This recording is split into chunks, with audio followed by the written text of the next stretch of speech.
Альфонс мырзалар. Бул типтеги мырзалар айымдардын эсебинен алардын акчасын коротуп жашашат. Альфонс эркектер көбүнчө орто жаштардагы жана ийгиликтүү айымдар менен үй бүлө курушат. Алар айымдын каражатын кенен пайдаланып, анын эсебинен жашаганды адатка айлантышат. Ушул типтеги мырзалар турмуш кургандан соң да кооптуу болот. Анткени алар өзүнүн гана кызыкчылыгын ойлошот.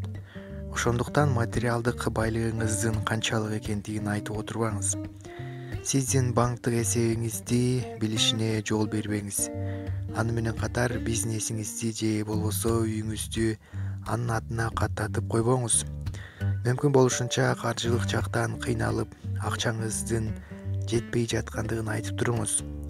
Ал тууралуу кененирээк маалымат алууга аракет кылып, анын кызыкчылыгы сиздин байлыгыңыз гана болуп жаткандыгы эсиңизден чыгарбаңыз.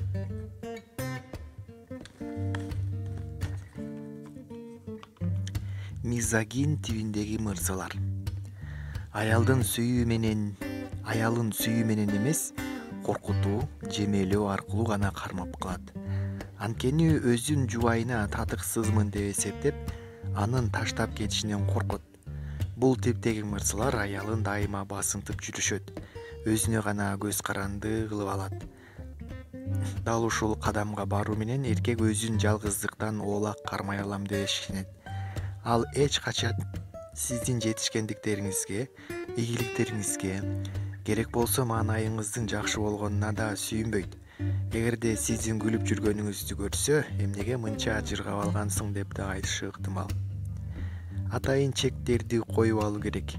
Аны менен басынтышына, тилдешине, сын айтышына, көзөмөлдөшүнө, үнүн жогорулатып кыйкырышына жол бербейм деп ага бекем турууга үйрөнүңүз. Аял киши өзүн өзү баалоосун жогорулатып, күйөөсүнүн ага сый урмат менен мамиле кылышын талап кылышы керек. Жолдошуңузга анын сизге коюп жаткан айыптары жана күнөөлөрү негизсиз экендигин айтып түшүндүрүңүз. Ага өзүңүздүн алсыз жактарыңызды айта бербеңиз. Ансыз жашай албай кала тургандай таасир калтырбаңыз. Сиз өз алдынча болуп, жаңы бир жумуш баштап өзүңүздү өнүктүрүңүз. Кызганчаак мырзалар. Бул типтеги мырзалар бардык эркек аттууну өзүнө атаандаш катары кабылдап көрө баштайт. Анын жашы, социалдык абалы жана сырткы келбети такыр мааниге ээ болбойт. Ал жубайын базардагы сатуучудан да, студенттен да, коллегасынан да, пенсиялык курактагы коңшусунан да кызгана бериши мүмкүн. Кеңеш: эгерде жолдошуңуздун кызганчаактыгы өзүн өзү баалоосунун төмөн болушунан улам болсо, анда аны көтөрүүгө көмөк көрсөтүңүз. Улам аны мактап туруңуз, ага суктаныңыз. Мүмкүн болсо ар күнү кечинде эртеси күнгү планыңызды айтып, кечинде олтуруп алып ал жөнүндө сүйлөшүңүздөр. Дайыма досторуңузга, тааныштарыңызга күйөөңүз тууралуу жакшы гана кептерди айтыңыз. Алардын кимдир бирөөсү күйөөңүзгө бул тууралуу билдирсе, ушул нерсе да мамилеңиздердин чыңдалышына салым кошот. Ал гана эмес, өзүңүз да кызганууга өтүңүз. Улам телефон чалып, кечигип келсе, кайрада сурап турчу болсоңуз, жолдошуңуз сизден айып таап, кызгангандын ордуна өзүнүн ак экенин далилдөө менен убара тартып калат.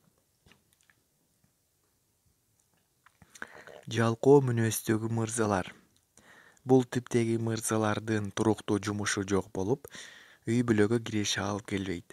Өзү жумуш издөөнү оюна да келтирип койбойт. Ал эми кимдир бирөө таап койгон жумуштан баш тартып, бул темага кайрылууну каалабайт. Айрым учурда эркектин жумуш кылууга көңүлү чыкпаганы депрессия менен байланыштуу болот. Эгер мындай болсо, жалкоолугу убактынча гана болот.